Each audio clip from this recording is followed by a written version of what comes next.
3, And Wally Bryce. 2, Yeah? 1, go. Okay. So Kirk, what brings you to Windsor? I came here to play with Scott Holt and my dear friend Neil Evans. And you were instrumental in putting this together. I mean, this set together.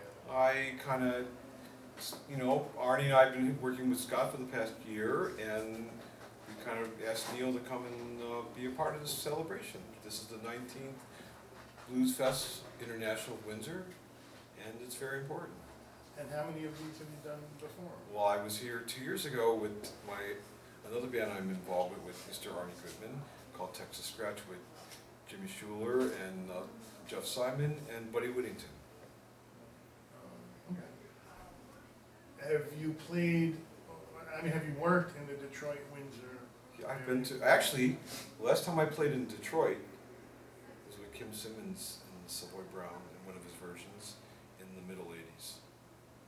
Wow. That's hard to believe, so you were 5 years old then. Yes. But I do remember the Grandee Ballroom here. Do you? Yes. Yeah, which shows And there used to be a great band here. They used to play, you know, The Frost. the Frost. But my favorite Detroit band was SRC, Scott Richards' Case. Oh, I'm not familiar with that. Oh, Arnie, we got him. I don't know what that is. Huh? You better check it out. Detroit.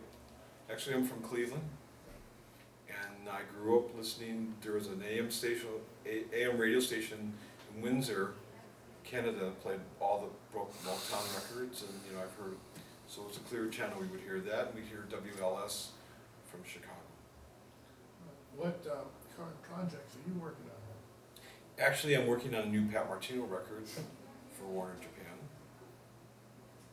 and a new Scott Holt CD that we have coming out in January of 2014. What am I forgetting, Arnie? His importance in Cleveland music. Actually, What's your importance? one in of the main Cleveland? things. Well, you worked before Actually, you moved to New in York. the early 70s, 1972, I was in a band called Friends, F-R-E-N-Z, and we were signed to Buddha Records by Neil Bogart personally. And Not Casablanca. not Casablanca yet. He didn't start that until 74 with Kiss. So With 70, this is still bubblegum. We would tour, we did a couple gigs with the Stories. Remember Kenny Aronson back then as a kid? Ian Lloyd. Ian Lloyd. They wear no shirts, those guys. They were really skinny. And I was never happy with my guitar sound. So I started buying recording equipment, and the next thing I knew, by the late 70s, I owned one of the biggest recording studios in Cleveland. And it's like where my buddies, the Dead Boys, would hang out. Where I became friends with the radio station, WMMS, which is famous for Bruce Springsteen. And I would mix their King Biscuit Flower Hour and Westwood One shows. And we did a weekly show on Wednesdays called the Coffee Break Concert. Being this event is a blues fest. We love the blues. You love the blues. So Cleveland, who are your we love the favorite blues. blues artists? Dead or Well, alive? for the record, just want to tell you this, that Paul Butterfield Blues Band is not a blues rock band. Thank you very much. Okay, thanks for setting that straight. I just wanted to say that just for the record. So who Now, do you listen now to? Chicago, the first Chicago record could have been a blues rock record. When you listen to I'm a Man, amazing guitar solo from Terry Kath and his singing. That could have been a blues rock band from Chicago. Arnie Goodman feels that Peter Green is the greatest blues guitarist. Would you agree? I think he's one of the guys that really opened the door for a lot of us. Because he was still real, but then he could bend the G string, and he had a little dirty sound. It wasn't like, because a lot of the guys from Chicago were playing cheap dime store guitars, and they could barely keep them in tune, and the strings would fart out.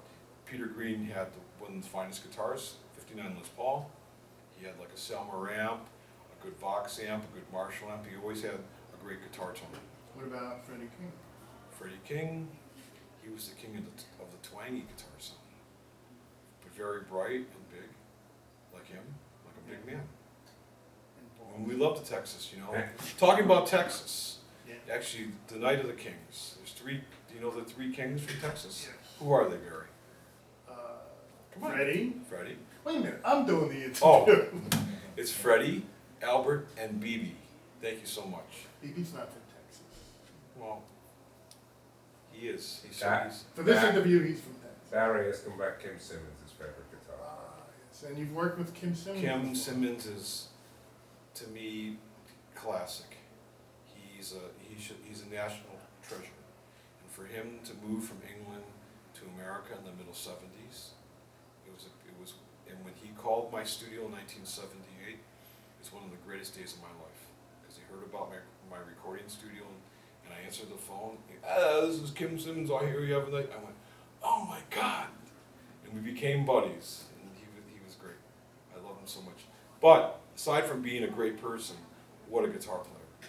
What a great guitar player. And now, 45 years later, he's still playing tremendous. He's the best. He's the best. I told him personally, it was my kingdom for your tone. Oh, And he appreciated it. he's a good man. We love Kim. Okay, And Arnie, anything else? anything else?